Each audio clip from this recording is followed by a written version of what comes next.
What's good, y'all? It's your boy Church Boy V back with another video. What's up, church family? Today we're gonna react to how to cook salmon. So it's like a beginner's thing. I'm gonna bring back some cooking videos so we can be able to cook more at home and eat less processed and less fast food, because that's really killing us. That's really what been affecting our body over the years, as I've been learning and watching and seeing different videos and learning and doing research on different chemicals they put in the food, in the fast food and stuff like that. So I'm gonna be bringing up how to cook videos. So today we're gonna learn how to cook salmon. I never learned, so if y'all know how, put it in the comments. Y'all share the video. Y'all like the video. Y'all subscribe to the church family, be a part. But the only way you can be a part if you already accept Jesus Christ in your life, truly accepted him and living for him, and hit that subscribe button. We're coming together as one community. So let's get into the video. Hi, I'm Frank Proto, professional chef and culinary instructor, and today I'm going to show you how to make the best pan-seared salmon. We'll be going over the techniques to make your pan-seared salmon have crispy skin and a soft, juicy interior. Okay. This is Salmon 101.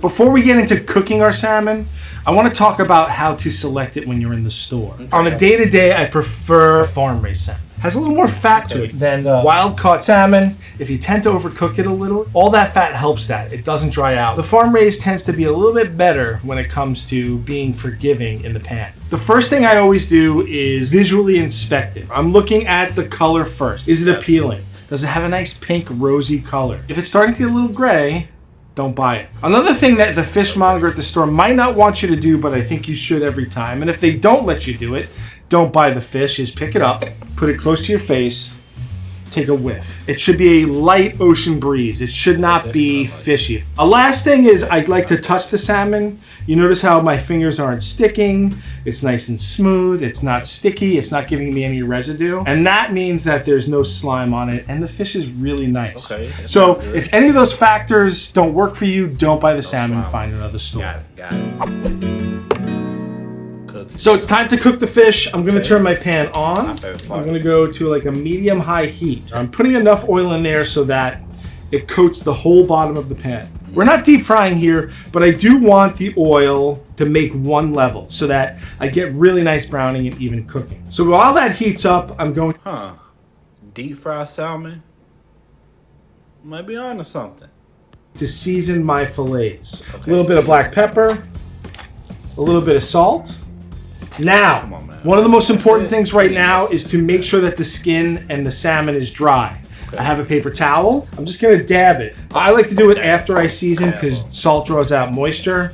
If we put salmon in the pan and it's wet, not only is it going to stick, we're not going to get a nice crispy skin. You can see that my oil is starting to get a little shimmery. There should be a light amount of smoke before it goes in. I have two tools here. I have a pair of tongs and a fish spatula. Fish spatula has these wide openings and a very thin and bendy blade, which is great.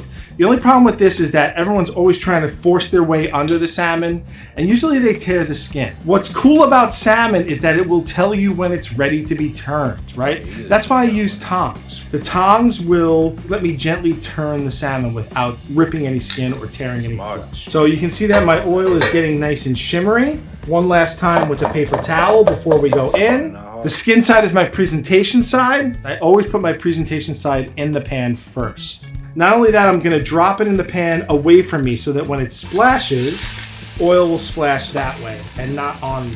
Now what we want to do is leave it alone. I'm going to lower my heat just a little because it looks like it's a little hot. A lot of times what people are going to do is they're going to start fussing with this. And once you start fussing with it, that's when things get ripped and the skin falls off. It starts to break. It's a little sticky. That's okay. Leave it alone. We're going to let the salmon tell us when it's ready. Let the salmon kind of brown, let the skin start to get crispy. We're going to cook it most of the way on the skin side. Main point is leave it alone. Let it cook. Trust the process. Trust Chef Frank.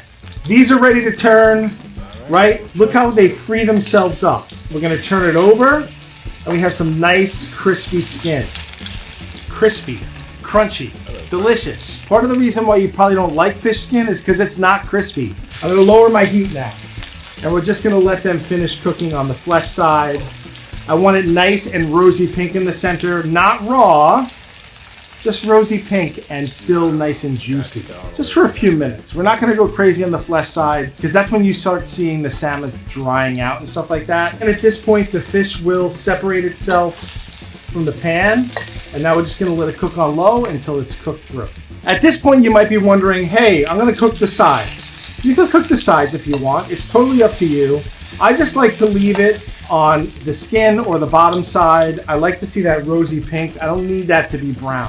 I think we're good. I can take my salmon out, let it rest. It's still very pink in the center, which is fine. Let the temperature equalize. If it gets cold on the resting rack, that's fine. I can always reheat it in the oven or in the pan, but I'm gonna let it rest on a rack. I don't wanna put it skin side down on the rack. We've done a lot of work to get this skin super crispy. If you put it skin side down on the rack, what's gonna happen? Anyone? It's gonna get soggy. We're not gonna have crispy skin anymore. Okay. So put it on a rack or a tray or a plate, skin side up, the skin will stay crispy. Now it's time to plate. My salmon is rested. It should be nice and juicy. I wanna get one more view of this skin. Listen. Crispy skin. I have a little bit of salad here. It's dressed with some lemon juice and olive oil. We can put a salmon on this and it's not gonna wilt immediately. Just a little bit of lemon on the side in case someone wants to squeeze it. And that's my plate. Perfectly cooked, pan-seared salmon. But let's see my inside here. Oh, look at that. Still pink. Still nice and juicy. You see how it flakes when I cut it? That means it. Alright, I hope y'all enjoyed the video. Me, I don't eat seafood like that. I eat every once in a while, but I'm not big on seafood no more. Grew up in Louisiana and ate it all the time. But is that supposed to look like that? I never cooked salmon before. I seen it, but I don't know how it's supposed to look if it's cooked all the way. Me, I know certain people don't. Certain people don't cook certain stuff all the way well done and stuff like that. So I don't know if it's supposed to look pink or how it's supposed to look when it's well done. But y'all give me some feedback on that. Y'all can answer that for me because I never cooked salmon, so I don't know how it's supposed to look. I've seen people eat it and cook it, but I don't know how it's supposed to look. If it was well done, I never asked the question. So if y'all know the answer, please in the comments answer the question for me. But besides that, I hope y'all enjoyed the video. Hope this helped y'all. And we got more how to cook videos coming, because as we continue to learn about the different, like I said, the different fast food places, they do not really care about us, and we gotta be able to cook more. It's cheaper, and you better to eat a whole lot more than you would if you ate fast food. They ain't gonna really last that long. But if you cook, it gonna last longer, a few days longer, be more fresher, you know. So hope y'all enjoyed the video, and don't forget, we'll be doing the giveaway soon. So follow me. My IG will be in the description. I will be making an announcement real soon. Maybe this week, maybe next week. I haven't decided yet. So y'all just stay tuned. At Praying Hands 18 is my IG. Y'all have a blessed day. Know that God love you. I love you. Peace.